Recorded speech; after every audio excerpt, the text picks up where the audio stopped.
ஜாப்லேருந்து ஃப்ரீலான்சிங்க. நான் இருந்த ஜாப்ல ஒரே நீஷ்ல ஃபாலோ பண்ற மாதிரி எனக்கு ஒரு ஃபீல். இப்போ உங்களுக்கு யூஐ தெரியும்னா யூஎக்ஸ்ல பேசிக்காக தெரிஞ்சுக்கணுமா இல்லை வேணாமா? இல்ல, ரெண்டும் தெரிஞ்சு வச்சுக்கிறது நல்லதுதான். நீங்க எப்படி கிளைண்ட்ஸ் இது பண்றீங்க? மேக்ஸிமம் நான் பண்றது கான்டாக்ட் மூலியமா தான். நான் எதுவும் சைட்டோ இல்லை ஆன்லைன்லயோ பண்றது இல்லை. கிராஃபிக் டிசைனராக இருக்கவங்க வீடியோ எடிட்டிங் கற்றுக்க தேவையில்லை. கிரியேட்டிவிட்டி எவ்வளோ முக்கியம். நம்ம கிரியேட்டிவிட்டி அப்ளை பண்ணுறதுக்கான கரெக்ட் டைம் நமக்கு கிடைக்காது. அக்ரிமெண்ட் போட மாட்டோம். ஒரு மந்த்துக்கு வர கிளைண்ட் வந்து நெக்ஸ்ட் மந்த் வந்து எனக்கு கேரி ஃபார்வர்ட் ஆவாங்களா அப்படின்றது எனக்கு தெரியாது. லோகோ பண்ணுறதுக்கு கண்டிப்பாக 2 நாள் வேணும் 3 நாள் வேணும்னு கேட்டாங்கன்னா அந்த லோகோ ஆர்டர் எடுக்கவே மாட்டேன். டிசைனிங் நாலேஜே இல்லாத கிளைண்ட்டை எப்படி இது பண்ணுவீங்க? அவங்க கிட்ட போய் நம்ம எக்ஸ்பிளைன் பண்ண முடியாது. எக்ஸ்பிளைன் பண்ணாலும் அவங்களுக்கு தேவையானது என்னவோ அதுதான் அவங்க மைண்டில் இருக்கும். நம்ம பண்ணுறது அவங்க மைண்டுக்குள்ளே போகவே போகாது. இல்லை ஸ்கூல்ஸு, ஆர்கனைசேஷன், என்ஜிஓ இந்த மாதிரி இருக்கவங்களுக்குலாம் கண்டிப்பாக போஸ்டர்ஸ் தேவைப்படும். ரீசெண்டாக கொஞ்ச நாள் முன்னாடி வர மூவி போஸ்டர்ஸ்லாம் இது பிக்சார்ட்டில் பண்ண மாதிரி இருக்குது, இதுக்கு நானே இதோட பெட்டராக பண்ணி கொடுப்பேன். அவங்களுக்கு வந்து அவைலபிள் டிசைன் பெட்டராக தான் தெரியும். க்ரியேட்டிவாக ஸ்டார்டிங் ஸ்க்ராட்ச்லேருந்து பண்ணுறவங்க ஆவரேஜாக தான் தெரியுவாங்க. அந்த நீங்கள் என்னென்ன சாஃப்ட்வேர்ஸ் டிசைனிங் யூஸ் பண்ணுறீங்க? இல்லை, நான் வந்து கேன்வா யூஸ் பண்ணுவேன். கேன்வா யூஸ் பண்ணதே இல்லை. RGB, CMYK அந்த மாதிரி ஃபார்மேட் இருக்குது. கிளைண்ட் கிட்ட நீங்கள் எப்படி இது பண்ணுறீங்க? RGBயும் CMYக்கும் கலர் டிஃப்ரென்ஸ் தான் ஃபேக்டர். நம்ம பண்ண டிசைன் நமக்கு வந்து டோட்டலாகவே அது யூஸே கிடையாது. அவங்களுக்கு பிடிக்கல, அதனால வேறு கேட்குறாங்க. ஸோ ஃபஸ்ட்லேருந்து நான் ஆரம்பிக்கணும். ஸ்டார்டிங் புதுசாக வரவங்க ஸ்டார்டிங் எடுத்தோடனே ஃப்ரீலான்சிங் பண்ண வேண்டாம் தான் நான் சொல்வேன். நம்ம டெய்லி படிக்கிற புக்ஸ், ரோட்டில் பார்க்குற போஸ்டர்ஸ், பேனர்ஸ், என் ஸ்நாக்ஸில் இருக்க பேக்கேஜிங், இதுக்கு பின்னாடி எல்லாமே ஒரு டிசைனர் இருக்காங்க. அந்த டிசைனிங் ஃபீல்டில் இருக்க ஸ்ட்ரகிள்ஸ், அதில் என்னென்ன இதெல்லாம் ஃபேஸ் பண்ணுறாங்க அப்படிங்கிறத நம்ம கம்ப்ளீட்டாக நீ பார்க்கலாம். அதுக்காக இன்னைக்கு நம்ம கூட டிசைனர் பவித்ரா இருக்காங்க. இவங்க பார்த்தீங்கன்னா அந்த ஃபீல்ட்லேயே 3 வருஷமாக அந்த டிசைனிங் பண்ணிருக்காங்க. இவங்கள்ட்ட நம்ம கம்ப்ளீட்டாக கேட்டு தெரிஞ்சுக்கலாம். Hi, welcome to the show. So இப்போ வந்து டிசைனிங்லேயே வந்து 2 ஃபீல்டு இருக்குது. UI, UX அப்படிங்கிற வந்து 2 ஃபீல்டு இருக்குது. இதில் நீங்கள் என்ன பண்ணுறீங்க அண்ட் ரெண்டுக்குமே என்ன டிஃப்ரென்ஸ்? நான் பண்ணுறது வந்து UI டிசைனிங். UIன்றது வந்து user interface design. UI interface design வந்து நம்ம டே டு டே லைஃப்பில் இப்போது நம்மளோட food packaging, posters, social media posters இதெல்லாம் பார்க்குறது வந்து UI டிசைன். UX டிசைனிங்கிறது வந்து வெப்சைட் டிசைனிங் வந்து UX டிசைன். இது ரெண்டுக்குமே வந்து ரொம்ப பெரிய வித்தியாசம் இருக்குது. ஏன்னா UI டிசைனிங்கில் வந்து நம்ம இன்ஃபர்மேஷனுக்கும் ப்ரமோஷனுக்கும் யூஸ் பண்ணிக்கிறது தான் வந்து UI டிசைனிங். UX டிசைனிங்கில் நம்மளாம் நாலேஜ் கெயின் பண்ணிக்கிறதுக்காக பண்ணுறது UX டிசைனிங். ஓகே, இப்போது டிசைனிங் வரவங்க அந்த 2 ஃபீல்டுமே கற்றுக்கணுமா, இல்லை ஒரு ஃபீல்டுக்குள்ளே இருந்தால் போதுமா? இல்லை பேசிக்காக 2 ஃபீல்டுமே பேசிக்காக தெரிஞ்சுக்கணுமா? இப்போ உங்களுக்கு UI தெரியும்னா UXல பேசிக்காக தெரிஞ்சுக்கணுமா இல்லை வேணாமா? இல்லை, ரெண்டும் தெரிஞ்சு வச்சுக்கிறது நல்லது தான். ஆனால் வந்து இப்போது UI, UX ரெண்டுமே தெரிஞ்சு வச்சுக்கிறவங்க மேக்ஸிமம் UX டிசைனிங்க்கு தான் வந்து அவங்கள அப்பாயிண்ட் பண்ணுவாங்க. அதாவது எம்ப்ளாயியாக எடுக்கும் போது UX டிசைனிங்க்கு தான் எடுப்பாங்க. UI டிசைனிங்கிறதுக்கு தனியாக அது மட்டும் தெரிஞ்சவங்க அப்படி தான் எடுத்துப்பாங்க. நீங்கள் ஏன் இந்த ஃபீல்ட் சூஸ் பண்ணீங்க? UI டிசைனிங் அப்படிங்கிறத நீங்கள் ஏன் சூஸ் பண்ணீங்க? UI டிசைனிங்கிறது வந்து எனக்கு ஆர்ட்டில் ரொம்ப இன்ட்ரெஸ்ட் ஜாஸ்தி. ஆர்ட்டை தாண்டி அப்கிரேட் பண்ணுறதுக்கு என்ன இருக்குன்னு யோசிக்கும் போது டிசைனிங் ஃபீல்டு எனக்கு தெரிஞ்சது. அதனால நான் டிசைன் சூஸ் பண்ணேன். இப்போது டிசைனர் அப்படின்னு சொல்லும்போது போஸ்டர்ஸ் பண்ணுவாங்க, அது ஒரு ஃபீல்டு இருக்குது. போஸ்டர்ஸ், பேனர்ஸ், அதுக்கப்புறம் ஃபேஷன் டிசைனிங் அப்படி தனியாக இருக்குது, கிராஃபிக் டிசைனிங் இருக்குது, அண்ட் அந்த மாதிரி நிறைய ஃபீல்டு இருக்குது. இது எல்லாமே ஒரே ஃபீல்டுக்குள்ளே தான் வருமா, இல்லை தனித்தனி கேட்டகரியாக வரும்? எல்லாமே வந்து டிசைனிங் அப்படின்ற ஃபீல்டுக்குள்ளே தான் வரும். ஆனால் கிராஃபிக் டிசைனிங்கில் தான் வந்து நம்ம பார்க்குற poster, banner, social media post இதெல்லாம் வர்றது வந்து கிராஃபிக் டிசைனிங்குள்ளே. ஃபேஷன் டிசைனிங்கிறது தனி, இன்டீரியர் டிசைனிங்ன்ற தனி. டிசைனிங்குள்ளே கேட்டகரிஸ் நிறையா இருக்குது. அதில் நம்ம பண்ணுறது கிராஃபிக் டிசைன். ஜாப்லேருந்து ஃப்ரீலான்சிங்க. இப்போ ஜாபில் போகிறீங்க, நீங்கள் இதுக்கு முன்னாடி ஜாப் பண்ணிருந்தீங்க.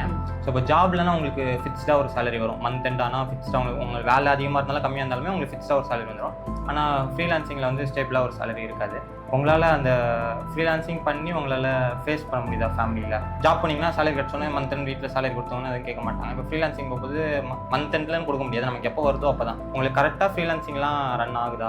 ஃப்ரீலான்சிங் வந்து கொஞ்சம் கஷ்டம் தான். ஏன்னா வந்து ஸ்டேபிளாக நமக்கு வந்து வராது, சேலரி ஸ்டேபிளாக வராது. ஃப்ரீலான்சிங் பண்ணுற எல்லா கிளைண்ட்டுமே நமக்கு மந்த்லி அந்த ப்ராஜெக்ட்ஸ் தருவாங்கன்னு சொல்ல முடியாது. இப்போது எனக்கு இந்த மந்த் வந்து நிறைய வருதுன்னா நெக்ஸ்ட் மந்த் எனக்கு வராமலே போகும். ஸோ நெக்ஸ்ட் மந்த்க்கான சேலரி எனக்கு கண்டிப்பாக இருக்கவே இருக்காது. அது ஒரு ஃபேக்டர் தான். ஆனால் நான் ஜாப்லேருந்து ஃப்ரீலான்சிங் வந்தது ஏன்னா ஜாப் வந்து எனக்கு நான் இருந்த ஜாப்ல ஒரே நீஷ்ல ஃபாலோ பண்ணுற மாதிரி எனக்கு ஒரு ஃபீல். நிறைய எக்ஸ்ப்ளோர் பண்ண முடியல, புதுசாக எதுவுமே கற்றுக்க முடியல. இப்போ அந்த ஜாப்லன்னு போயிட்டேன், ஒரு சர்டன் பீரியட்க்கு அது உள்ளே இருக்கேன் அப்படின்னா வந்து என்னால் கண்டிப்பாக புதுசாக எதுவுமே கற்றுக்கவே முடியாது. அதனால ஃப்ரீலான்ஸ் பண்ணிவிட்டு என்னால் நிறைய விதமான கிளைண்ட்ஸ் வருவாங்க, நான் நிறைய எக்ஸ்ப்ளோரும் பண்ணலாம் அப்படின்றதுக்காக நான் ஃப்ரீலான்ஸ்.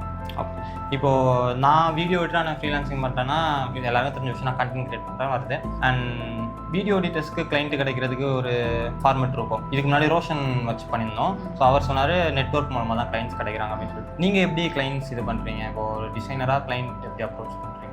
நான் மேக்ஸிமம் நான் பண்ணுறது கான்டாக்ட் மூலியமாக தான். நான் எதுவும் சைட்டோ இல்லை ஆன்லைன்லேயோ பண்ணுறதில்ல. மேக்ஸிமம் கான்டாக்ட்ஸ் மூலிமா.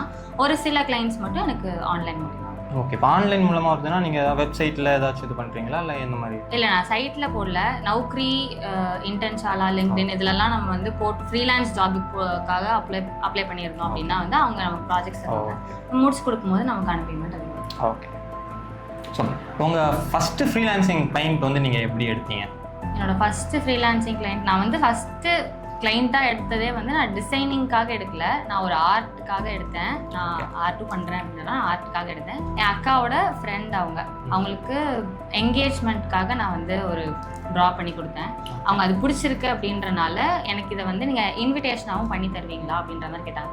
அப்படி வந்தது தான் என்னோடய ஃபஸ்ட்டு. ஓகே. இப்போது நீங்கள் வந்து கிராஃபிக் டிசைனர் அப்படிங்கிறீங்க. ஸோ கிராஃபிக் டிசைனிங்காக இருக்கவங்க இதில் என்னென்ன புதுசாக கற்றுக்கணும்? கிராஃபிக் டிசைனாக இருக்கவங்க வீடியோ எடிட்டிங்கும் கற்றுக்கணுமா? கிராஃபிக் டிசைனராக இருக்கவங்க வீடியோ எடிட்டிங் கற்றுக்க தேவையில்லை. ஆனால் இப்போது வந்து ஹையர் பண்ணுறவங்க எல்லாருமே வந்து நம்ம கிராஃபிக் டிசைனிங் செய்கிறோம் அப்படின்னா நமக்கு அனிமேஷன் தெரிஞ்சிருக்கணும், அதாவது ஆஃப்டர் எஃபெக்ட்ஸ் தெரிஞ்சிருக்கணும், ப்ரீமியர் ப்ரோ தெரிஞ்சிருக்கணும். இந்த மாதிரி வீடியோ எடிட்டிங் சாஃப்ட்வேர்ஸும் தெரிஞ்சிருந்தா தான் நம்மளை கிராஃபிக் டிசைனருக்கு எம்ப்ளாய்மெண்ட்டே பண்ணுவாங்க. ஆனால் எனக்கு கொடுக்குற சேலரி வந்து கிராஃபிக் டிசைனர் மட்டும் பண்ணுறதுக்கான சேலரியாக இருக்கும். நான் பண்ணுற வேலை வீடியோ எடிட்டருக்கான வேலையும் பண்ணுறதா இருக்கும். அதனால அது கஷ்டம் பண்ணக்கூடாது. ஆனால் ஹையர் பண்ணுறது வீடியோ எடிட்டிங் தெரிஞ்சால் தான் ஹையரே பண்ணுறாங்க. ஆமாம், அவங்க அப்படிதான் இப்போ பண்ணுறவங்கலாம் வந்து ஒரு சேலரியிலே ரெண்டு வேலை வாங்கிடணும் அப்படின்னு எதிர்பார்க்குறாங்க. அதான் இப்போ வீடியோ எடிட்டர்ஸ் எடுக்கிறாங்கன்னா அவங்களுக்குமே டிசைனிங் தெரிஞ்சுக்கணும். அப்படி இல்லை, டிசைனருக்கு தான் வீடியோ தெரிஞ்சிருக்கும். வீடியோ எடிட்டருக்கு டிசைன் தெரிய தேவையில்ல. அப்படிதான் பார்ப்பாங்க மாட்டாங்க. இல்லை நான் இதுக்கு முன்னாடி ஜாப் பண்ண இடத்துல எனக்கு அந்த மாதிரி கேட்டாங்க, உங்களுக்கு டிசைனிங் தெரியுமா அப்படின்னு. இப்போ நான் வேலை செஞ்ச இடத்துல 3 வீடியோ எடிட்டர் இருக்காங்க. நான் மட்டும்தான் கிராஃபிக் டிசைனராக இருந்தேன். அவங்க 3 பேரும் வரதுக்கு முன்னாடி என்கிட்ட வந்து வீடியோ எடிட்டிங் தெரியுமா அப்படின்னு கேட்டாங்க. தெரிஞ்சாலுமே நான் என்ன பண்ணேன், தெரியலன்னு சொல்லிடுவேன். ஏன்னா வந்து எனக்கு கொடுக்குற சேலரிக்கு நான் ஏன் வீடியோ எடிட்டிங் பண்ணணும்னு சொல்லிடுவேன். ஆனால் வீடியோ எடிட்டர் கிட்ட அப்படி கேட்க மாட்டாங்க. மேபி நீங்கள் எங்கே இருக்கனாலும் கேட்டுக்கலாம். பட் உங்களுக்கு வீடியோ எடிட்டிங் தெரியாது? தெரியும். இப்போது டிசைனிங்கில் வந்து க்ரியேட்டிவிட்டி எவ்வளோ முக்கியம்? இப்போது நிறைய பேர் வந்து கேன்வாவில் டெம்ப்ளேட்டில் பண்ணுறாங்க, ஃப்ரீ பிக் இதெல்லாம் டெம்ப்ளேட் கிடைக்குது, டெம்ப்ளேட் எடுத்து ஒர்க் பண்ணுறாங்க. ஆனால் க்ரியேட்டிவாக பண்ணுறதுக்கு தான் ஸ்கோப் அதிகம். ஸோ க்ரியேட்டிவிட்டி எவ்வளோ முக்கியம் டிசைனர்? க்ரியேட்டிவிட்டி முக்கியம் தான். ஆனால் வந்து நம்ம க்ரியேட்டிவிட்டி அப்ளை பண்ணுறதுக்கான கரெக்ட் டைம் நமக்கு கிடைக்காது. எல்லாருமே வந்து இந்த ஏஐயில் போயிடுறாங்க. எல்லா அவைலபிள் டெம்ப்ளேட்ஸ், அவைலபிள் டிசைன்ஸ், அதாவது கேன்வா, ஃப்ரீ பிக் இந்த மாதிரி இதில் போயிடுறதுனால நம்ம எக்ஸ்ட்ரா டைம் க்ரியேட்டிவிட்டிக்காக கேட்டாலுமே ஆல்ரெடி இப்படி இருக்கேன்னு நமக்கு ஒரு சாம்பிள் அமைச்சு இந்த மாதிரி நீங்கள் பண்ணி தரனால ஏன் உங்களுக்கு இவ்வளோ டைம் ஆகுது அப்படின்ற மாதிரி கேட்பாங்க. க்ரியேட்டிவிட்டி முக்கியம், அதுக்கான டைம் கொடுத்தா அது முக்கியம். இல்லைன்னா சிம்பிளாக பண்ணி கொடுத்தோம். ஓகே. இப்போ ஒரு ரெஃபரன்ஸ் அனுப்பி இதே மாதிரி பண்ணணும் அப்படின்னு சொல்கிறாங்கல்ல, இப்போ அதை நீங்கள் எப்படி பார்ப்பீங்க? ஏன்னா இப்போ ரெஃபரன்ஸ் அனுப்புகிறாங்கன்னா நமக்கு அதை பார்த்துட்டோம், கிளைண்ட் இப்படி தான் கேட்குறாங்க அப்படிங்கிறது நம்ம அதை அப்படியே காப்பி பண்ணி கொடுக்கலாமா, இல்லை நம்ம தான் புதுசாக பண்ணணுமா? இது வந்து கிளைண்ட் என்ன மாதிரி கிளைண்ட் வராங்கன்றதை பொறுத்து இருக்குது. இப்போது கொஞ்சம் ஒரு 40-50s வராங்க, அவங்க ஒரு ரெஃபரன்ஸ் கொடுக்குறாங்கன்னா அவங்களுக்கு அதுதான் தேவை. நம்ம அதை மீறி எக்ஸ்ட்ரா பண்ணாலும் இல்லை அதை விட எக்ஸ்ட்ரானரியாக பண்ணாலும் அவங்களுக்கு கண்டிப்பாக பிடிக்க போகிறது இல்லை. அதனால நம்ம அவங்களுக்கு எப்படி கேட்குறாங்களோ அதே மாதிரி பண்ணி கொடுத்துருணும். ஏன்னா 40-50s வரவங்க எப்படி வருவாங்க, அவங்களுக்கு ஏதாவது ஸ்டேட்டஸ் போடுறதுக்கோ இல்லை சோசியல் மீடியாவில் போஸ்ட் போடுறதுக்கோ அப்படிதான் வருவாங்க. அப்போ அவங்களுக்கு அந்த இது போதும்னும் போது நம்ம அப்படி பண்ணி கொடுத்தா போதும். கிளைண்ட்டை பொறுத்து நம்மளோட இது மாறும், ரெஃபரன்ஸ் பார்க்க பண்ணுறது. ஆனால் ரெஃபரன்ஸ் அப்படியே பண்ணி தரது கூடாது, பண்ணக்கூடாது. இப்போது நாங்கள் வீடியோ எடிட்டிங் பண்ணுறோன்னா ஒரு மந்த்லி ஒரு 30 வீடியோ 15 வீடியோ பண்ணுறோம் அப்படின்னு சொல்லி பேசிட்டு அக்ரிமெண்ட் போட்டுப்போம். அக்ரிமெண்ட் போட்டு ஸ்டார்டிங்கில் ஒரு அட்வான்ஸாக அமௌண்ட் வாங்கிடுவோம், அது முடிஞ்ச அப்புறம் ஃபைனல் அமௌண்ட் வாங்கிடுவோம். இப்போ நீங்கள் போஸ்டர்ஸ் பண்ணுறீங்கன்னா நீங்களும் மந்த்லி இந்த மாதிரி பேக்கேஜாக பேசிப்பீங்களா, இல்லை ஒவ்வொரு போஸ்டர்ஸ் தான் பண்ணுவீங்களா, நீங்களும் அக்ரிமெண்ட்லாம் போடுவீங்களா? அக்ரிமெண்ட் போட மாட்டோம். ஏன்னா அவங்க இப்போ ஒரு மந்த்துக்கு வர கிளைண்ட் வந்து நெக்ஸ்ட் மந்த் வந்து எனக்கு கேரி ஃபார்வர்ட் ஆவாங்களா அப்படின்றது எனக்கு தெரியாது. அதனால நான் வந்து பெர் போஸ்டர் தான் வாங்கிட்டு இருந்தேன். இப்போ பண்ணுற கிளைண்ட்ஸுக்கு வந்து நான் ஒரு போஸ்டருக்கு இவ்வளோ, நீங்கள் எனக்கு வீக்லி பே பண்ணாலும் ஓகே, மந்த்லி பே பண்ணாலும் ஓகேன்னு சொல்லி அப்படி வாங்க. பேமெண்ட்லாம் நான் கரெக்டாக இது பண்ணுவேன். பேமெண்ட்லாம் கரெக்டாக. இப்போது நீங்கள் லோகோஸும் பண்ணுவீங்க கரெக்டாக? ஆ. இப்போ ஒரு போஸ்டர்ஸ் பண்ணணும்னா அதுக்கு எவ்வளோ டைம் ஆகும் அண்ட் லோகோஸ் பண்ண எவ்வளோ டைம் ஆகும்? ஏன்னா கிளைண்ட்டும் இன்னைக்கு கொடுத்துட்டு நாளைக்குள்ளெல்லாம் கேட்பாங்க சில பேர். அது லோகோஸ்னால் நமக்கு இனிமேல் டைம் எடுக்கும் கன்ஃபார்ம். அது எப்படி நீங்கள் டைம் மேனேஜ் பண்ணுறீங்க? கிளைண்ட்டும் சீக்கிரம் கேட்டால் சீக்கிரம் கொடுக்குறீங்களா இல்லை அவங்கள்ட்ட பேசி கன்வின்ஸ் பண்ணுறீங்களா? ஸ்டார்டிங்கில் நான் என்ன பண்ணிருந்தேன்னா, இப்போது அவங்க எனக்கு ஒரு லோகோக்கான ஒரு ஆர்டரோ இல்லை ஒரு போஸ்டருக்கான ஒரு ஆர்டரோ கொடுத்துட்டு எனக்கு 2 டேஸில் வேணும் 3 டேஸில் வேணும்னு கேட்டாங்கன்னா நான் ரஷ் பண்ணி அதை பண்ணி கொடுத்துருவேன். பெஸ்ட்டாகவும் இருக்கணும்னு பார்ப்பேன், ரஷ் பண்ணியும் கொடுத்துருவேன். இப்போ என்ன ஒரு புதுசாக ஒன்று பண்ணுறேன் அப்படின்னா எனக்கு இப்போ இருக்க கிளைண்ட்ஸில் ஒரு 2-3 பேர் எப்படி பண்ணுவாங்கன்னா, எனக்கு 2 நாள் முன்னாடி ஒரு டிசைன் கொடுப்பாங்க, டிசைனுக்கான கண்டென்ட் கொடுப்பாங்க. ஆனால் அது அவங்களுக்கு 2 நாளே வேணும். அந்த டிசைனுக்கான கண்டென்ட் 2 நாளில் பண்ணுறதா இருக்கவே இருக்காது. 2 நாளில் வேணும்னு சொல்லிடுவாங்க. நான் 2 நாளில் ஆவரேஜாக இல்லை பிலோ ஆவரேஜாக பண்ணி கொடுத்துட்டேன்னா அவங்க ஆட்டோமேட்டிக்காக என்கிட்ட கரெக்ஷனுக்கு வரும்போது எனக்கான டைம் எனக்கு வந்துடும் இல்லையா? அப்படி ஏன்னா நம்மளால பண்ண முடியாதுன்னு சொல்ல முடியாது கிளைண்ட் கிட்ட. நம்ம பண்ணி கொடுத்துட்டு எனக்கு இவ்வளோ டைம் தேவைப்படுதுன்றதை நம்ம சொல்லி காமிச்சிடணும். லோகோ பண்றதுக்கு கண்டிப்பா 2 நாள்ல வேணும் 3 நாள்ல வேணும்னு கேட்டாங்கன்னா அந்த லோகோ ஆர்டர் எடுக்கவே மாட்டேன். எனக்கு 1 வாரம் டைம் வேணும், உங்களுக்கு பெஸ்டா லோகோ வேணா எனக்கு 1 வாரம் டைம் வேணும் அப்படின்ற மாதிரி லோகோக்கான டைம் நான் வாங்கிப்போம். லோகோ பண்ண 1 வாரம். இப்போ லோகோ நம்ம கிளைண்ட்டுக்கு கொடுக்குறோம் அப்படின்னா லோகோ அவுட் மட்டும் கொடுப்பீங்களா இல்லை அதுக்குன்னு நம்ம ரிசர்ச் பண்ணிப்போம்? ஸோ அவங்க ஒரு லெட்டரில் சொல்கிறாங்கன்னா அந்த லெட்டரை எப்படி பண்ணலாம்? இப்போ ஒரு எக்ஸாம்பிள் ஒரு டீ ஷாப்னு சொல்கிறாங்க. ஸோ ஒரு டீ ஷாப்க்கு லோகோ பண்ணணும்னு சொல்கிறாங்கன்னா நீங்கள் ஃபைனல் லோகோ மட்டும் தான் கொடுப்பீங்களா இல்லை அந்த டீ ஷாப்புக்கு நம்ம இன்ஸ்டாலே பார்த்துருப்போம் டிராயிங் ஸ்கெட்சிங்லாம் பண்ணியிருப்பாங்க. ஸோ அந்த மாதிரி நீங்கள் அதுக்காண்டி என்னென்ன பேக் ஒர்க்லாம் பண்ணீங்க அதெல்லாம் மொத்தமாக அனுப்பி இது பண்ணுவீங்களா? இல்லை அது கிளைண்ட்டுக்கு தேவையே இல்லை. அவங்களுக்கு தேவை லோகோ. நான் லோகோவோட நிறைய வெர்ஷன்ஸ் கொடுத்துருவேன். PNG வெர்ஷன் கொடுத்துருவேன், PDF வெர்ஷன் கொடுத்துருவேன், JPEG வெர்ஷன் கொடுத்துருவேன். அவங்க ஹை எண்டில் கேட்டாங்கன்னா நான் அந்த WEP வெர்ஷன்லேயே நான் கொடுத்துருவேன். அதுக்கு தவிர்த்து அவங்களுக்கு என்னோட ஒர்க்கோ என்னோட பேக்ரவுண்ட் இதுவோ நான் கொடுக்கணுன்ற அவசியம் எனக்கு கிடையாது. இல்லை இப்போ அந்த லோகோவோட எக்ஸ்பிளனேஷன் கேட்பாங்கல்ல, லோகோவோட எக்ஸ்பிளனேஷன் நான் ரஃப் ஸ்கெட்ச் பண்ணிவிட்டு அவங்களுக்கு ஃபஸ்ட்டே நான் அதை அனுப்பிச்சிருவேன். அப்போவே நான் சொல்லிடுவேன். ஃபைனல் அவுட்டாக நான் இதை மட்டும் தான் கொடுப்பேன். இப்போது டிசைனிங் நாலேஜே இல்லாத கிளைண்ட்டை எப்படி இது பண்ணுவீங்க? இப்போது பாலிடிக்ஸ்லேருந்தே நிறைய பேர் முக்கால்வாசி அந்த மாதிரி தான் வருவாங்க. ஸோ அவங்க கட்சி மீட்டிங் வருதுன்னா அது பேனர். ஸோ அப்படி வர இடத்துலையும் சரி, அது இல்லாமலும் நிறைய பேர் டிசைனிங் நாலேஜே இல்லாமல் டிசைனிங் பண்ண சொல்லுவாங்க. அண்ட் நம்ம எவ்வளோ தான் பண்ணி கொடுத்தாலும் அது ஓகே இல்லை அப்படின்னு சொல்லுவாங்க. அவங்கெல்லாம் நீங்கள் எப்படி பண்ணுவீங்க? முன்னாடி சொன்னது இப்படிதான். இந்த மாதிரி டிசைனிங் நாலேஜ் இல்லாதவங்கன்னு சொல்லலை, கம்மியாவோ இல்லை அவங்களுக்கு இதுதான் எனக்கு டிசைனிங்னு அவங்களுக்கு புரிஞ்ச மாதிரி இருக்கிறவங்களுக்கு எப்படி பண்ணிடணும்னா அவங்க ஆல்ரெடி நமக்கு ரெஃபரன்ஸ் கொடுத்துருவாங்க. கண்டிப்பாக கொடுத்துருவாங்க. எல்லாருமே இப்படிதான் பண்ணுவாங்க. யாருமே ரெஃபரன்ஸ் கொடுக்காம இந்த மாதிரி டிசைனிங் நாலேஜ் இருக்கிறவங்க வரமாட்டாங்க. ரெஃபரன்ஸ் கொடுத்துருவாங்க. அப்படி ரெஃபரன்ஸ் கொடுக்கலனா கூட நம்ம ஒன்று பண்ணி அனுப்புவோமா, அதுக்கடுத்து அவங்க கிட்ட இருந்து நமக்கு ரெஃபரன்ஸ் வந்துடும். எனக்கு இப்படிதான் வேணும் அப்படின்னு சொல்லிடுவாங்க. நான்லாம் ஒர்க், அதாவது ரெகுலர் ஒர்க் போயிட்டு இருக்கும் போது எனக்கு ரெஃபரன்ஸ் வரும். எங்களுக்கு இப்படி இருந்தால் போதும், எக்ஸ்ட்ராவா ஒன்றுமே வேண்டாம்னு சொல்லிட்டு. ஸோ நம்ம அப்போவே அனலைஸ் பண்ணிக்கணும். அவங்க இதுதான் எதிர்பார்க்குறாங்க, நான் எக்ஸ்ட்ரா பண்ண தேவையில்லை அப்படின்னு. அவங்க கிட்ட போய் நம்ம எக்ஸ்பிளைன் பண்ண முடியாது. எக்ஸ்பிளைன் பண்ணாலும் அவங்களுக்கு தேவையானது என்னவோ அதுதான் அவங்க மைண்ட்ல இருக்கும். நம்ம பண்றது அவங்க மைண்ட்குள்ள போகவே போகாது. நம்ம வேணா நம்ம இந்த செகண்ட் ஆப்ஷனா தரலாம். அவங்க எடுக்கிறது அவங்களோட இதாக தான் இருக்கும். நமக்கு தானே 2 ஒர்க், அதனால நம்ம அவங்க கேட்கறத மட்டும் பண்ணி கொடுத்துட்டு. இப்போ சொல்றீங்களா, இப்போ ஒரு கிளைண்ட்டுக்கு நீங்கள் ஒரு போஸ்டர் பண்ணி கொடுக்குறீங்க. அந்த போஸ்டர் நீங்கள் பண்ணதுலேயே உங்களுக்கு அது பெஸ்ட் ஒர்க்காக தோணும். ஆனால் அந்த கிளைண்ட்டுக்கு அது பிடிக்காது. கிளைண்ட் வேறு போஸ்டர்ஸ் தான் கேட்டிருப்பாங்க. ஸோ நீங்கள் பெஸ்ட்டாக பண்ண போஸ்டர்ஸ் ஒதுக்கி வச்சுட்டு புதுசாக வேறு ஒரு போஸ்டர்ஸ் பண்ணி கொடுப்பாங்க. அப்போது உங்கள் மைண்ட் செட் எப்படி இருக்கும்?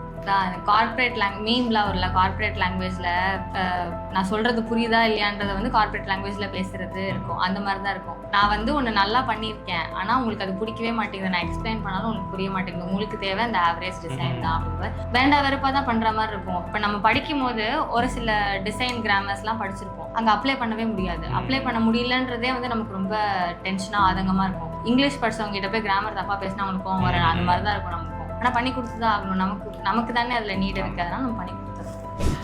இப்போ மேக்ஸிமம் எல்லாமே ப்ரொமோஷன் எல்லாமே கம்ப்ளீட்டாக டிஜிட்டலாக போயிடுச்சு. முன்னாடி பார்த்தீங்கன்னா போஸ்டர்ஸ் அந்த மாதிரி வரும். அண்ட் இப்போ பார்த்தீங்கன்னா கம்ப்ளீட்டாக போஸ்டர்ஸுமே ஆன்லைனில் போஸ்டர்ஸோட வீடியோஸ் தான் அதிகமாக இருக்குது ப்ரொமோஷனுக்கு. ஸோ ஒரு கம்யூனிகேஷனுக்குமே மேக்ஸிமம் ரீல்ஸ் வீடியோஸ் அந்த மாதிரி தான் போகுது. அப்போ உங்களுக்கு இப்போ போஸ்டர்ஸ் யார் கேட்குறாங்க, எந்த மாதிரி கிளைண்ட்ஸ் வராங்க போஸ்டர்ஸ்க்காண்டி? முன்னாடி பார்த்தீங்கன்னா இந்த ரீல்ஸ் கல்ச்சர் வர முன்னாடி மேக்ஸிமம் எல்லாருமே போஸ்டர்ஸ் மூலமாக தான் கம்யூனிகேட் பண்ணுவாங்க. இப்போது அப்படி பண்ணுறது கம்மி தான், வீடியோஸ் தான் மேக்ஸிமம் பண்ணுறாங்க. அப்போ உங்களுக்கு எந்த மாதிரி கிளைண்ட்ஸ்லாம் வரும்? இல்லை இப்போவுமே இருக்காங்க, ஆனால் நீங்கள் சொன்ன மாதிரி கம்மியாக தான் இருக்காங்க.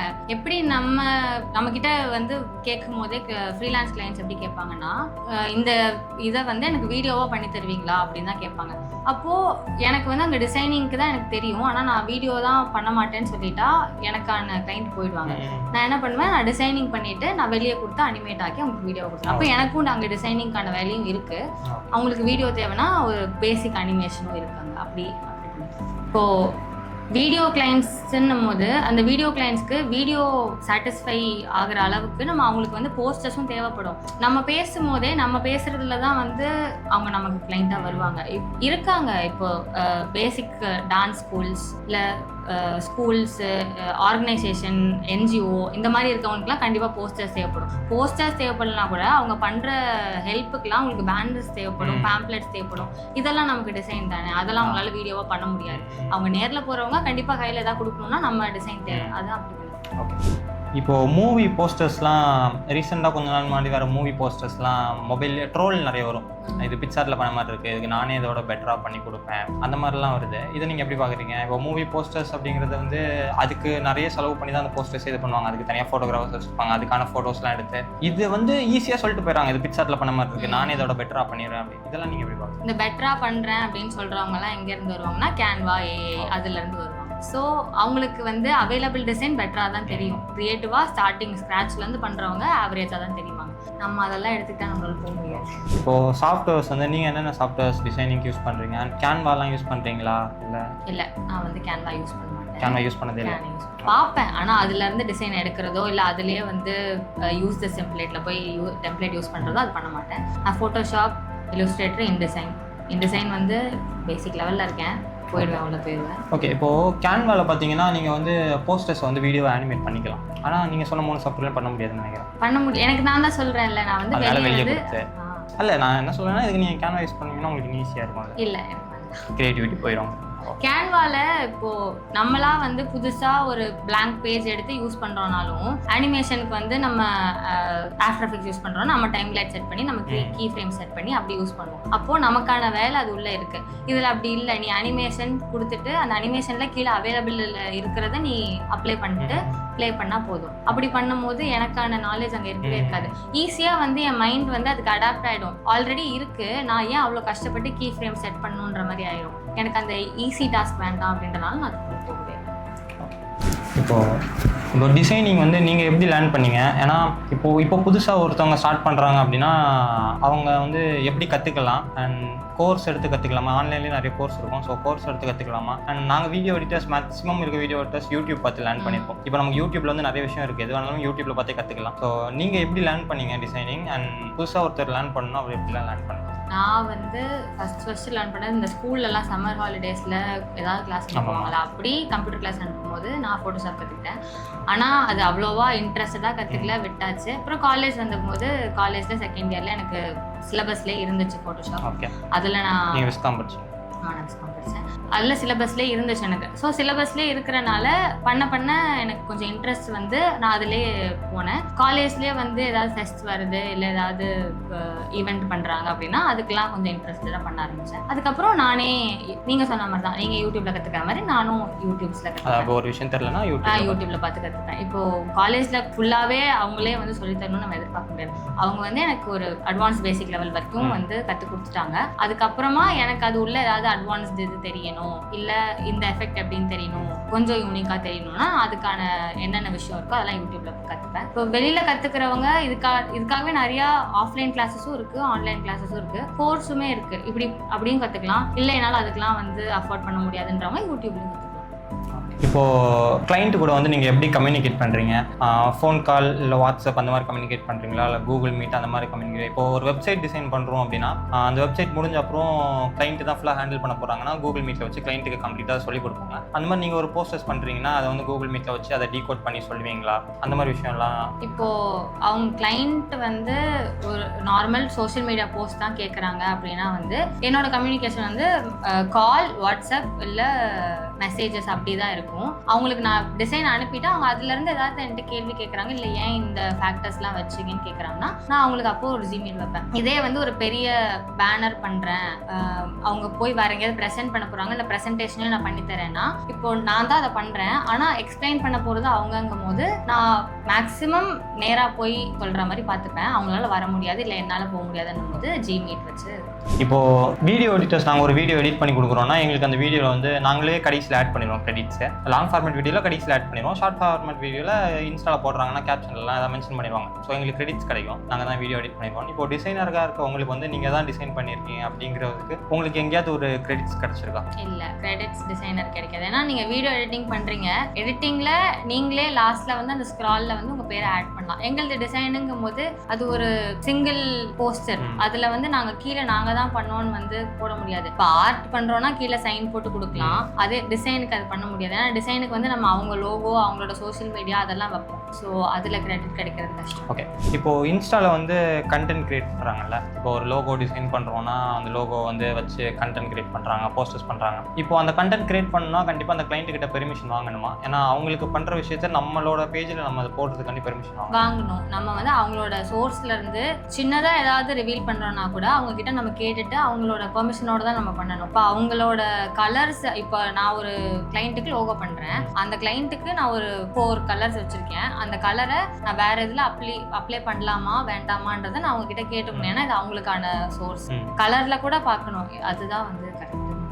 இப்போது கிளைண்ட் நம்ம இன்ஸ்டாவில் வந்து நீங்கள் போடுறதுக்கு வந்து கிளைண்ட்டோட பெர்மிஷன் வேணும் அப்படிங்கிறீங்க. இப்போ ஒரு ஃப்ரீலான்சராக ஒரு கிளைண்ட் வராரு அப்படின்னா நம்ம கண்டிப்பாக நம்ம ப்ரீவியஸ் ஒர்க் வந்து கேட்பாங்க. இதுக்கு முன்னாடி பண்ண ஒர்க்ஸ் எல்லாம் பார்த்து தான் நமக்கு புதுசாக ஒர்க்ஸ் கொடுப்பாங்க. அப்போது நம்ம வந்து இதுக்கு முன்னாடி பண்ண ஒர்க்ஸ்னால் இன்னொரு ஃப்ரீலான்சிங் கிளைண்ட்டுக்கு தான் பண்ணியிருப்போம். அவங்க பெர்மிஷன் இல்லாமல் அதை எப்படி ஷேர் பண்ணுறது? அதுக்கெல்லாம் நீங்கள் பெர்மிஷன் வாங்கிடுவீங்களா, இல்லை வாங்காமலே ஷேர் பண்ணுவீங்களா? நான் வந்து என்னோட கிளைண்ட்டுக்கிட்ட ஃபைனல் ஒர்க் சப்மிட் பண்ணுறேன் அப்படிங்கும் போதே நான் அவங்ககிட்ட கேட்டுருவேன், இந்த மாதிரி நான் வந்து போர்ட்ஃபோலியோவில் என்னோட டிசைன் ஆட் பண்ணிக்கலாம், உங்களோட டிசைன் ஆட் பண்ணிக்கலாம் அப்படின்னு கேட்பேன். அவங்க ஆட் பண்ணிக்கலாம்னு சொல்லிட்டாங்கன்னா நான் ஆட் பண்ணி அதை வந்து அடுத்த கிளைண்ட்டுக்கு போகும்போது அவங்க கிட்ட என்னோட போர்ட்ஃபோலியோ இது அப்படின்னு நான் காமிக்கலாம். அவங்க பெர்மிஷன் இல்லாமல் நம்மளால காமிக்க முடியாது. ஏன்னா வந்து இப்போ நான் வந்து 2 கிளைண்ட்டுக்கு ஒர்க் பண்ணுறேன், 2 டிஃப்ரெண்ட் கிளைண்ட் 2 டிஃப்ரெண்ட் நீஷ்ல ஒர்க் பண்ணுறேன் அப்படின்னா வந்து அவங்க 2 பேர் லிங்க் ஆயிருக்காங்களா இல்லையான்றது நமக்கு தெரியாது. சப்போஸ் நான் வந்து இவங்க கிட்ட கேட்காம இவங்களோட டிசைன் அவங்களுக்கு நான் வந்து ரெஃபரன்ஸாக காமிச்சிட்டேன் நான் பண்ணதுன்னா, அவங்க ஆல்ரெடி இதை நான் பார்த்துட்டேன் அப்படின்னு அவங்க லிங்க்ல இருக்கும் போது காமிச்சிட்டாங்கன்னா நமக்கு ஃப்ரீலான்ஸ் கிளைண்ட் வந்து வரது கொஞ்சம் கஷ்டமாயிடும்.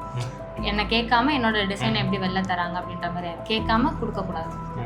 கலர் பற்றி சொல்கிறீங்க, டிசைனிங்கில் ஒரு முக்கியமான விஷயமே கலர் தான், அதை பற்றி பேசுனீங்கன்னா? கலர் தியரிங்கிறது வந்து ரொம்ப முக்கியம்தான். ஆனால் மேக்ஸிமமாக இருக்கிறவங்க வந்து ப்ரைமரி செகண்டரி கலர்லேயே போயிடுவாங்க. நம்ம கான்ட்ராஸ்டாக போகிறோம், இல்லை நம்ம டியூவல் இல்லை ட்ரியோ கலரில் போகிறோன்னா அவங்களுக்கு வந்து பிடிக்காதுன்னு நான் சொல்ல வரல, அவங்க எதிர்பார்த்த லுக் அதில் வராது. அவங்க நம்ம வந்து நிறைய காமிச்சிட்டே இருந்தால் தான் நம்ம சொல்கிற கலரே அவங்களுக்கு புரியவே செய்யும். எடுத்தோடனே வந்து நான் இதுதான் பண்ணுவேன், எனக்கு இதுதான் கலர் தியரி, இந்த 2 கலர் தான் நான் வைக்கலாம், இல்லை இந்த 3 கலர் தான் நான் வைக்கலாம், மோர் தென் 3 கலர்ஸ் என்னால் யூஸ் பண்ண முடியாது அப்படின்ற இதை வந்து அங்கே அப்ளை பண்ண முடியாது. கிளைண்ட்டோட டிசைனுக்கும் கிளைண்ட்டை பொறுத்தும் வந்து கலரும் கலர் தியரியும் மாறும். ஆனால் மேக்ஸிமம் கிளைண்ட்டே கலர் கொடுத்துருவாங்களா அவங்க டிசைன்? கிளைண்ட்டே கலர் கொடுக்க மாட்டாங்க, நம்ம வைக்கிற கலர் பிடிக்கலன்னு சொல்லுவாங்க, அப்போ நம்ம மாற்றிக்கலாம்.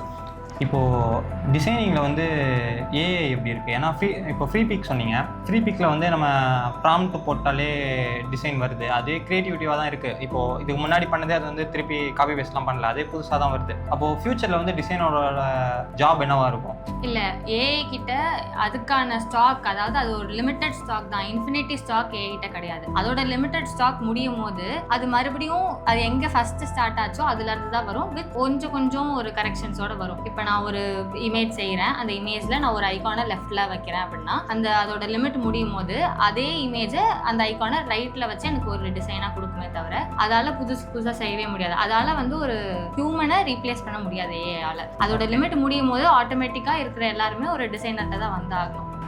இப்போது ஒரு டிசைனருக்கு வந்து எக்ஸ்பீரியன்ஸ் தான் முக்கியமே. இப்போ ஒரு ஃப்ரீலான்சிங் பண்ணாலுமே அதுக்கு முன்னாடி ஒரு கம்பெனியில் போயிட்டு அந்த டிசைனிங் எப்படி இருக்குது அப்படிங்கிறத கம்ப்ளீட்டாக ஒரு அனலைஸ் பண்ணால் தான் நம்மளால் ரெண்டாவது வந்து ஃப்ரீலான்சிங் வந்து கரெக்டாக பண்ண முடியும். ஸோ ஒரு டிசைனருக்கு வந்து எக்ஸ்பீரியன்ஸ் எவ்வளோ முக்கியம்? டிசைனருக்கு எக்ஸ்பீரியன்ஸ் வந்து முக்கியம். ஆனால் அவங்க வேலைக்கு இப்போ நம்ம வந்து ஒரு கம்பெனிக்கு நம்ம ரெஸ்யூமே கொடுக்குறோம் அப்படிங்கும் போது ஃப்ரெஷராக கொடுக்குறோம் அப்படின்னா வந்து நம்மக்கிட்ட எக்ஸ்பீரியன்ஸ் இருக்காது, ஃப்ரெஷராக கொடுக்குறோம். எல்லா கம்பெனியும் நம்மகிட்ட எக்ஸ்பீரியன்ஸ் எதிர்பார்ப்பாங்க. நமக்கு எக்ஸ்பீரியன்ஸ் வேணும் தான் நம்ம வந்து ஃப்ரெஷர்ன்ற அப்ளிகேஷனில் நம்ம உள்ளே போகிறோம். எல்லாருமே எக்ஸ்பீரியன்ஸ் கேட்கும்போது நம்ம ஒரு கம்பெனியில் இன்டர்னாக வேலை செய்யறதுக்காக இன்டர்ன் ஜாப்க்கு போவோம். இன்டர்ன் ஜாப்ல எல்லாருமே பே தருவாங்கன்னு சொல்ல முடியாது, ஸ்டைஃபன் தருவாங்கன்னு சொல்ல முடியாது. ஒரு சில பேர் தான் தருவாங்க. ஒரு சில பேர் வந்து பெட்ரோல் சார்ஜஸ் மட்டும் தரணும்னு சொல்லுவாங்க. சில கம்பெனியில் அது கூட இருக்கவே இருக்காது. இன்டர்ன் எக்ஸ்பீரியன்ஸ் வந்துருச்சு, என்கிட்ட 6 மாதம் இன்டர்ன் எக்ஸ்பீரியன்ஸ் இருக்கு, இல்லை 1 வருஷம் இன்டர்ன் எக்ஸ்பீரியன்ஸ் இருக்குன்னு சொல்லிட்டு போய் ஒரு கம்பெனி அப்ரோச் பண்ணுறோம் அப்படின்னா வந்து அவங்க இன்டர்ன் தானே வச்சிருக்கீங்களா, எங்களால் எடுத்துக்க முடியாது அப்படின்னு சொல்லுவாங்க.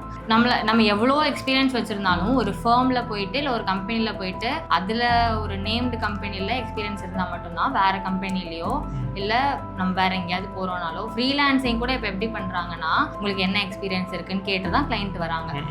அது எக்ஸ்பீரியன்ஸ் இல்லைன்ற அந்த இதில் தான் நம்ம ஃப்ரெஷர்னு அப்ளை பண்ணுறோம். கொஞ்சம் அதெல்லாம் வந்து மாறினா நல்லா இருக்கும்ன்ற மாதிரி எனக்கு இருக்கும். நான் வந்து காலேஜ் படிக்கும் போதுலேருந்தே டிசைனிங் ஸ்டார்ட் பண்ணிட்டேன். அப்போது எனக்கு அப்போவே வந்து 1.5 years வந்து எக்ஸ்பீரியன்ஸ் இருந்துச்சு. இன்டர்ன் ஒரு 6 மாதம் பண்ணேன். அதுவே எனக்கு வந்து 2 years எக்ஸ்பீரியன்ஸ். நான் கம்பெனிக்குள்ளே நுழையும் போது நான் ஃப்ரெஷராக இருக்கேன்றனால நான் நிறையா கம்பெனியில் ரிஜெக்ட் பண்ணாங்க. ஃப்ரெஷருன்னு எனக்கு நாலேஜ் இருந்துச்சு, எனக்கும் வந்து டேலண்ட் இருந்துச்சு. ஆனால் ஃப்ரெஷர் அப்படின்ற ஒரு க்ரைட்டீரியாவில் வந்து என்னை எடுக்கவே இல்லை. இப்போ நம்ம அவங்கக்கிட்ட இப்போ தெரிஞ்சவங்க மூலியமாக ஒரு கம்பெனிக்கு போகிறோம்னா அவங்க தெரிஞ்சவங்க கிட்ட கேட்போம், நம்ம ஏன் என்னை எடுக்கலன்ற மாதிரி. எக்ஸ்பீரியன்ஸ் இல்லைன்னு சொல்கிறாங்க, சின்ன வயசுன்னு சொல்கிறாங்க அப்படின்னு சொல்லிடுவாங்க. வயசு ஒரு பிரச்சனையாக இருக்கும், எக்ஸ்பீரியன்ஸ் இல்லைன்றது ஒரு பிரச்சனையாக இருக்கும். இதெல்லாம் வச்சுக்கிட்டா நாங்கள் எப்படி தான் வேலை செய்கிறது, எல்லாருமே ஏஜ் பீப்புள் வச்சு வேலை செஞ்சு முடிச்சிருவீங்களா அப்படின்ற மாதிரி இருக்கும். நம்ம ஃபஸ்ட்டு உள்ள கால் எடுத்துக்கும் போதே ஒரு ஸ்டார்ட் அப் கம்பெனி இல்லை ஒரு ஃபர்மு, சின்ன சின்ன ஃபர்ம்ஸு அப்படி போனால் தான் நமக்கு எக்ஸ்பீரியன்ஸ் வரும். அப்படி கெயின் பண்ணிக்கிட்டு அதுக்கப்புறம் ஒரு பெரிய கம்பெனியில் போய் நமக்கு என்ன தேவையோ அதை நம்ம பார்த்துக்கலாம். ஓகே, இப்போ வந்து டிசைனிங்கில் வந்து போஸ்டர்ஸ்லாம் டிசைன் பண்ணுறீங்க அப்படின்னா பிரிண்ட்டுக்கு போகிறதுக்கும் அண்ட் சோஷியல் மீடியாவில் ஆன்லைனில் டிஜிட்டலாக பார்க்குறதுக்குமே ஏதாச்சும் ஃபார்மேட் ஏதாச்சும் வேறு பண்ணணுமா? இப்போது RGB, CMYK அந்த மாதிரி 2 ஃபார்மேட் இருக்குது. ஸோ பிரிண்ட்டுக்கு தனி ஃபார்மேட் அண்ட் டிஜிட்டலுக்கு தனி ஃபார்மேட் பண்ணணும். இந்த கிளைண்ட் கிட்ட நீங்கள் எப்படி இது பண்ணுறீங்க? கிளைண்ட் வந்து டிசைன் சொல்லும் போதே வந்து நான் கேட்டுருவேன், இந்த மாதிரி நீங்கள் டிஜிட்டலாக ஃபார்வேர்ட் பண்ண போகிறீங்களா இல்லை பிரிண்ட் போகிறீங்களா அப்படின்னு கேட்டுருவேன். பிரிண்ட் போகிறேன் அப்படின்னு சொல்லிட்டாங்கன்னா நாங்கள் பிரிண்ட்டுக்கு வந்து CMYK தான் யூஸ் பண்ணணும். ஏன்னா வந்து நம்ம பிரிண்ட்டாக எடுக்கும் போது ட்ரூ டோன் வரணும் அப்படின்னா நம்ம CMYKல போட்டால் நம்ம பார்க்கும் போதும் நமக்கு என்ன கலர் வருதுன்னு தெரியும். நம்ம பார்க்குற கலரே வந்து பிரிண்ட்லேயும் வரும். RGBயில் பிரிண்ட் போகிற டிசைனை பண்ணிட்டோம் அப்படின்னா வந்து RGBயில் ஒரு சில கலர்ஸ்லாம் ரொம்ப பிரைட்டாக இருக்கும், பிரிண்ட் வரும்போது அந்த கலர்ஸ் டல்லாக வரும். அப்போது கிளைண்ட் நம்ம கிட்ட கொஸ்டின் பண்ணக்கூடாது, நீங்கள் காமிச்ச டிசைன் பிரைட்டாக இருந்துச்சு, வந்த டிசைன் வந்து டல்லாக வந்துச்சு அப்படின்னு சொல்லக்கூடாது. இப்போது CMYKல நான் டிசைன் பண்ணி உங்களுக்கு டிஜிட்டலாக தான் முதல்ல காமிப்பேன். டிஜிட்டலாக காமிக்கும் போதே அவங்க டல்லாக இருக்குது அப்படின்னு சொல்லிட்டாங்கன்னா நம்ம இதை எக்ஸ்பிளைன் பண்ணணும். இந்த மாதிரி பிரிண்ட்டுக்கு போகிறனால நம்ம CMYKல பண்ணுறோம், இது இப்படி வருது அப்படின்னு சொல்லிட்டு. ஆனால் இப்போ maximum of the printing company printing ப்ரெஸ்லலாம் வந்து RGBயில் வந்தாலும் CMYKல வந்தாலும் ட்ரூ டோன் கொண்டு வந்துடுறாங்க. நம்ம என்ன டோனில் பண்ணுறோமோ அதே டோனில் கொண்டு வந்துடுறாங்க. அது பெரிய பிரச்சனை இல்லை. நிறைய எல்லா பிரிண்டிங் ப்ரெஸ்லையும் அது இருக்கிறது இல்லை. ஆனால் பிரிண்டிங் ப்ரெஸ்ல எல்லாம் இது வந்தாலும் பிரிண்ட் எடுக்க போகிறவங்களுக்கு அந்த நாலேஜ் இருக்குமான்னு நமக்கு தெரியாது. ஸோ நம்ம CMYKல பண்ணுறது நமக்கு பெட்டர். பிரிண்ட் போகுது அப்படின்னா ரெசல்யூஷனுமே கம்மியாக வச்சுக்கணும். டிஜிட்டலாக போகிற இதுக்கு வந்து 600, 500, 600 அப்படி வச்சுக்கலாம். பிரிண்ட் போகிறதுக்கு 300 கம்மியாக வைக்கிறது பெஸ்ட்டு. ஓகே, இப்போ வந்து RGBக்கும் CMYKக்கும் என்ன டிஃப்ரெண்ட் அப்படின்னு சொன்னீங்கன்னா? RGBயும் CMYKக்கும் கலர் டிஃப்ரென்ஸ் தான் ஃபேக்டர். RGBயில் வந்து எல்லா கலருமே பிரைட்டாக தெரியும், CMYKல எல்லா கலரும் கொஞ்சம் டல்லாக தெரியும். இப்போ RGBயில் ரெட் கலர் வந்து பிளட் ரெட்டாக தெரியுது அப்படின்னா CMYKல அந்த ரெட் வந்து ஒரு மாதிரி மெரூன் கலரில் தெரியலாம், இல்லை லைட்டாக பிளாக் மிக்ஸ் பண்ண மாதிரி தெரியலாம். இப்போ பேர் ஐஸில் நம்ம பார்க்கும்போது, அதாவது கையில் இருக்க பேப்பரில் பார்க்குற டிசைன் வந்து நம்ம பேர் ஐஸில் பார்ப்போம், அதில் இருக்க கலருக்கும் அதே இதை மானிட்டரில் பார்க்குறதுக்கும் வந்து டிஃப்ரென்ஸ் இருக்கும். ஏன்னா மானிட்டருக்குள்ளே இருக்க லைட்டும் சேர்ந்து நமக்கான அந்த கலரும் காமிக்கிறனால கொஞ்சம் பிரைட்டாக தெரியும். நம்ம பேர் ஐஸில் பார்க்குறோன்னா அவைலபிள் சன்லைட் தான் நம்மளோடது, அப்போது அதுதான் வந்து ஒரிஜினல் கலர், அது கொஞ்சம் டல்லாக தெரியும். அதுதான் டிஃப்ரென்ஸ். இப்போது ஒரு ஃப்ரீலான்சராக இருக்கவங்க என்ன க்ரைட்டீரியாஸ்லாம் ஃபாலோ பண்ணணும்? ஃப்ரீலான்சராக வந்து நம்ம ஃப்ரீலான்சர் கிளைண்ட்டுக்கிட்ட பேசும்போதே என்னோட ஒரு டிசைனுக்கு நான் இவ்வளோ சார்ஜ் பண்ணுறேன் அப்படின்னு சொல்லி சார்ஜ் பண்ணிடணும். மேக்ஸிமம் டிசைனர்ஸ் எப்படி பண்ணுவாங்கன்னா ஹார்லி பண்ணுவாங்க. 1 hourக்கு இவ்வளோ வாங்குறேன், 2 hours இவ்வளோ வாங்குறேன் அப்படி. அதில் உள்ள இருக்க ஒர்க்ஸ் பார்க்க மாட்டாங்க. ஆனால் 1 hour பண்ணுறேன்னா இவ்வளோ, 2 hours பண்ணுறேன்னா இவ்வளோ அப்படின்ற மாதிரி. இப்போது நம்ம பேசும்போது என்னோட ஒரு போஸ்டருக்கு நான் இவ்வளோ வாங்குவேன், இவ்வளோ பேமெண்ட் வாங்குவேன். அந்த பேமெண்ட்டுக்குள்ளே என்னால் 5 to 6 கரெக்ஷன்ஸ் தான் பண்ணி தர முடியும். அதுக்கு மேலே போச்சுன்னா பர் கரெக்ஷன்ஸ் இவ்வளோ நான் சார்ஜ் பண்ணுவேன் அப்படின்றத அவங்ககிட்ட முன்னாடியே சொல்லிடணும். அப்படி நம்ம சொல்லாமல் விட்டுட்டோம், இப்போ நம்ம கம்மியாக பேமெண்ட் சொல்கிறோன்னு வச்சுக்கிட்டா அவங்க என்ன பண்ணிடுவாங்க, கம்மியாக தானே பேமெண்ட் சொல்கிறாங்க அப்படின்னு சொல்லிட்டு நிறைய கரெக்ஷன் சொல்லுவாங்க. ஒரு சில பேர் வந்து இந்த கார்டு நல்லா இருக்கு, இதை வச்சுட்டு இன்னொன்னு பண்ணி தரலாம் அப்படின்னு சொல்லிடுவாங்க. அப்போ ஒரு கார்டுக்கான பேமெண்ட் தான் வரும், ஆனா நம்ம 2 கார்டு டெலிவர் பண்ணிருப்போம். அவங்க ஒண்ணுதான் யூஸ் பண்ண போறாங்க, ஆனா நம்ம 2 பண்ணிருப்போம்ல. அதனால நம்ம இது முன்னாடியே பேசிடணும் கிளைண்ட் கிட்ட. இல்லைன்னா நமக்கு வந்து ஃப்ரீலான்ஸ்ல நமக்கான பேமெண்ட் கரெக்டா வர்றதுக்கு கஷ்டம் தான். இப்போ வீடியோ எடிட்டிங்ல பாத்தீங்கன்னா ஒரு பெரிய கரெக்ஷனா நாங்க பாக்குறது வந்து, இப்போ கம்ப்ளீட்டா ஒரு வீடியோ எடிட் பண்ணி முடிச்சிட்டோம்னா லாஸ்ட்ல வந்து அந்த மியூசிக்கை வந்து சேஞ்ச் பண்ண சொல்லுவாங்க. கரெக்ஷன்லேயே எங்களுக்கு ரொம்ப சேலஞ்சிங்கான கரெக்ஷன் தான். ஏன்னா திருப்பி நாங்கள் வீடியோ கம்ப்ளீட்டாக ஃபுல்லாக ஒர்க் பண்ணணும். அந்த மாதிரி டிசைனிங்லேயே ரொம்ப சேலஞ்சான கரெக்ஷன் என்ன, இதை மாற்ற சொல்லிட்டாங்கன்னா திருப்பி ஃபஸ்ட்டு ஒர்க் பண்ணுற மாதிரி இருக்கும் அப்படிங்கிற கரெக்ஷன் தான் என்ன? டிசைனிங்கில் எப்படி இருக்கும்னா, அவங்க வந்து நம்ம இப்போ ரெஃபரன்ஸ் தர டிசைன்ஸ் வந்து ஓகே அவங்க இதுதான் எதிர்பார்க்குறாங்கன்னு சொல்லிட்டு நம்ம அதோட சிமிலாரிட்டிஸில் நம்ம ஒர்க் பண்ணுவோம். ஸோ கரெக்ஷன்ஸ் பெருசாக வராது. இப்போ அவங்க கண்டென்ட் மட்டும்தான் கொடுத்துருப்பாங்க, உங்கள் விருப்பத்தில் நீங்கள் போயிடலாம் அப்படின்னு சொல்லிடுவாங்க. நம்ம விருப்பத்துக்கு நம்ம பண்ணிடுவோம். பண்ண அப்புறம் அவங்களுக்கு அது பிடிக்கலன்றத டைரெக்டாக சொல்ல மாட்டாங்க, இல்லை இதெல்லாம் மாற்றணும்னு சொல்ல மாட்டாங்க, எனக்கு வேற ஒரு இது கொடுங்க அப்படின்னு சொல்லுவாங்க. அப்போது நம்ம பண்ண டிசைன் நமக்கு வந்து டோட்டலாகவே அது யூஸே கிடையாது, அவங்களுக்கு பிடிக்கல, அதனால வேற கேட்குறாங்க. ஸோ ஃபர்ஸ்ட்லேருந்து நான் ஆரம்பிக்கணும். இப்போ நிறைய பேருக்கு அப்படிதான் இருக்கும். மேக்ஸிமம் டிசைன்ஸ் நான் பண்றேன் அப்படின்னா வந்து ஸ்லைட் போஸ்டர்ஸ் மாதிரி பண்ணுவேன். ஒரு கண்டென்ட்டுக்கே ஒரு 3 to 4 பேஜஸ் வரும். 3 to 4 பேஜஸ் முடிச்சாதான் நான் உங்களுக்கு வந்து காமிக்கவே முடியும். அந்த இதை நான் 3 to 4 பேஜஸ் முடிச்சு அவுட் எடுத்து அவங்களுக்கு அனுப்பிடுவேன். அனுப்பின அப்புறம் வந்து அவங்க இதெல்லாம் மாற்றணும்னு சொல்லுவாங்க. சொல்லும் போது ஒருத்தர் சொன்னா பரவாயில்ல, நமக்கு சொல்றவங்க 4 பேர் சொல்லுவாங்க. 4 பேருக்கும் 4 டிஃப்ரெண்ட் ஐடியாஸ் இருக்கும். 4 டிஃப்ரெண்ட் ஐடியாஸையும் நம்ம அதை இம்ப்ளிமெண்ட் பண்ணணும், அது அழகாகவும் இருக்கணும். அவங்க மாற்ற சொன்னா நம்ம மாற்றவும் செய்யணும் அப்படின்ற மாதிரி இருக்கும். இப்போ நான் வந்து ரீசெண்டாக ஒர்க் பண்ணதில் வந்து எனக்கு டூ ஸ்லைட் வர மாதிரி ஒரு போஸ்டரு, அதில் பீப்புளோட பிக்சர்ஸ் வச்சு வர மாதிரி வரும். நான் வச்சு எல்லாம் பண்ணி அனுப்பிட்டேன். அனுப்பினப்புறம் அவங்க வந்து இட்ஸ் நாட் அப்பீலிங் அப்படின்னு சொல்லிட்டாங்க. அப்போது நான் ஃபர்ஸ்ட்லேருந்து ஒர்க் பண்ணணும். டிசைன் ஒர்க் பொறுத்த வரைக்கும் கரெக்ஷன் சொல்லிட்டாலே நம்ம ஃபர்ஸ்ட்லேருந்து ஒர்க் பண்ணலாம். இப்போ புதுசாக ஒருத்தர் வந்து டிசைனிங் கற்றுக்குறாங்க, அந்த ஃபீல்டுக்குள்ளே வராங்க அப்படின்னா, ஜாப் ஆர் ஃப்ரீலான்சிங் அப்படி இந்த ஃபீல்டுக்குள்ளே வராங்க அப்படின்னா அவங்களுக்கு நீங்கள் என்ன சொல்ல விரும்புகிறீங்க? ஸ்டார்டிங் புதுசாக வரவங்க ஸ்டார்டிங் எடுத்தோடனே ஃப்ரீலான்சிங் பண்ண வேண்டாம் தான் நான் சொல்வேன். ஏன்னா நம்ம வந்து எடுத்தோடனே ஃப்ரீலான்சிங் பண்ணோன்னா நம்மக்கிட்ட வந்து அவங்கக்கிட்ட காமிக்கிறதுக்கான ஒரு ஒர்க்ஸும் இருக்காது. நம்ம இதுதான் பண்ணுறோம் அப்படின்றத அவங்களுக்கு புரிய வைக்கிறதுக்கும் நம்மக்கிட்ட வந்து நாலேஜோ எக்ஸ்பீரியன்ஸும் இருக்காது. ஸோ ஒரு சின்ன கம்பெனிலையோ இல்லை ஒரு ஸ்டார்ட் அப் கம்பெனிலையோ போயிட்டு நமக்கான எக்ஸ்பீரியன்ஸை கெயின் பண்ணிக்கிட்டு அதுக்கப்புறமா வெளியே வந்து ஃப்ரீலான்சிங் பண்ணலாம். ஸ்டார்ட் அப் கம்பெனின்னு போகும்போது எப்படி வரும்னா, அவங்க நமக்கு தர பே கம்மியாக இருக்கும். ஏன்னா பே வந்து சின்ன பசங்களாக இருக்கும்ன்றனால வயசு கம்பேர் பண்ணி நம்மளோட எக்ஸ்பீரியன்ஸ் கம்பேர் பண்ணி அப்படி தான் தருவாங்க. இப்போது ஃப்ரெஷராக இருக்கும் அப்படின்னா பே ரொம்ப கம்மியாக இருக்கும். நமக்கு எக்ஸ்ட்ராவாக டிசைனிங் தவிர்த்து நமக்கு அனிமேஷன் தெரியுது, வீடியோ எடிட்டிங் தெரியுது அப்படின்னா ஏதாவது ஒரு இதுக்கு தான் நம்ம அப்ளை பண்ணணும். எனக்கு 3மே தெரியுதுன்னு நான் அப்ளை பண்ணேன்னா என்னை வந்து எப்படி எடுத்துப்பாங்கன்னா, பே வந்து கம்மியாக இருக்கும், ஆனால் நான் 3 வேலையுமே செய்வேன். சின்ன கம்பெனியில் இதான் பிரச்சனை, எல்லாத்தையும் நம்ம தலையிலேயே போட்டுருவாங்க. ஸோ தனியாக ஒரு கம்பெனிக்கு போகிறீங்க அப்படின்னா வந்து கண்டிப்பாக எல்லாமே தெரிஞ்சுதுன்னு காமிக்கக்கூடாது. நம்ம ஒரு பெரிய ஃபர்மில் எக்ஸ்பீரியன்ஸோட போகிற வரைக்கும் நமக்கு எல்லாமே தெரியுதுன்னு காமிக்கக்கூடாது. டிசைனிங்னா எனக்கு டிசைன் மட்டும்தான் தெரியும், அது மட்டும் தான் பண்ணுவேன் அப்படின்ற மாதிரி இருக்கணும். கொஞ்சம் கஷ்டமாக தான் இருக்கும், டிசைன் மட்டும் தான் தெரியுது ஒன்றுமே தெரியலன்ற மாதிரி நினச்சிப்பாங்க. ஆனால் எல்லாமே தெரிஞ்சு நம்ம ஒரு பே வாங்குறதுக்கு ஒன்று மட்டும் தெரிஞ்சதுன்னு சொல்லி அதுக்கான பே வாங்குறது எவ்வளோ பெட்டர். அதுதான் வந்து நான் சொல்லுவேன். இந்த வீடியோவில் டிசைனிங் எப்படி லேர்ன் பண்ணணுங்கிறதுலேருந்து எப்படி இதில் கரியர் செட் பண்ணணும் அப்படிங்கிறத கம்ப்ளீட்டாக நம்ம கேட்டு தெரிஞ்சிருப்போம். இந்த மாதிரி நீங்களும் என் கூட வீடியோவில் வரணும் அப்படின்னு நினச்சிங்கன்னா உங்களுக்கு கீழே ஒரு கூகுள் ஃபார்ம் லிங்க் கொடுத்துருப்பேன். அந்த கூகுள் ஃபார்மை ஃபில்அப் பண்ணுங்கள், நான் உங்களை கான்டாக்ட் பண்ணுறேன். பாய்.